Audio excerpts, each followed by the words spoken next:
Now at 7, a scare for Sharonville hotel guests after an alleged robbery. The issue some guests told us about showing this isn't the first time. Plus, police have a man in custody after reportedly trying to rob a casino this weekend. What newly released 911 calls tell us tonight. This is WCPO 9 News. Thanks so much for joining us here at 7. I'm Jasmine Stiles. We start in Sharonville, where hotel guests woke up to the sound of gunshots. Police say someone opened fire at the Red Roof Inn. They say it started as a reported robbery and ended with the chase down I-75. WCPO 9 News reporter Valerie Lyons talked to a hotel guest about that chaotic scene. And if you know anything that can help investigators crack this case, you can call them directly, but you can also call Crime Stoppers anonymously.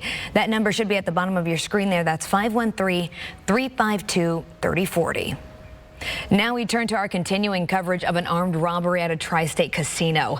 Indiana State Police released the 911 calls from guests moments after they say a man pulled out a gun, like this woman who was inside when it happened, and describes the scene to dispatch. Troopers confirmed the armed robbery attempt Saturday night at the Hollywood Casino. Witnesses say someone pulled out a gun and demanded money, but that person didn't get too far. Troopers arrested them in the woods nearby. We're still waiting for officials to confirm the identity of that suspect. The case against a former Walmart employee moves forward. This morning, Kenneth Blackwell Kirkendall appeared in court.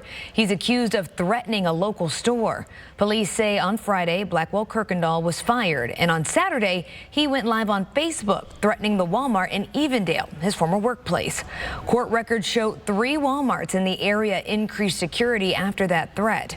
A judge set Blackwell Kirkendall's bond at $20,000, and he'll be back in court on March 13th. Forest Park is considering a moratorium on medical and recreational marijuana businesses. City council members will discuss the proposal during tonight's meeting, which got started just a few minutes ago. If passed, the resolution would last 180 days. It states the city needs a reasonable period of time to review the current city codes related to marijuana.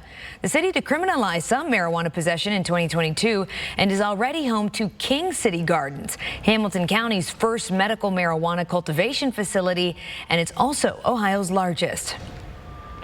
Local women's reproductive health clinics are now afraid their in vitro fertilization services could be shut down.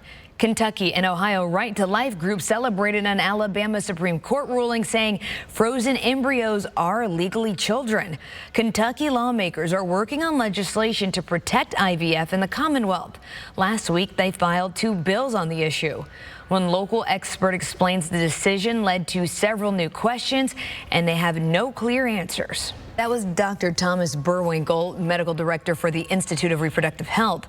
He's just one of the experts WCPO 9 News reporter Sean Delancey sat down with today to get a better understanding of what's developing in the industry and how it could impact the tri-state.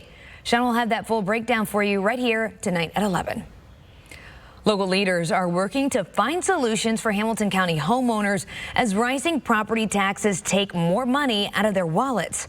We've told you before, local leaders do not have the power to reduce the amount you're paying, but they can help homeowners in other ways.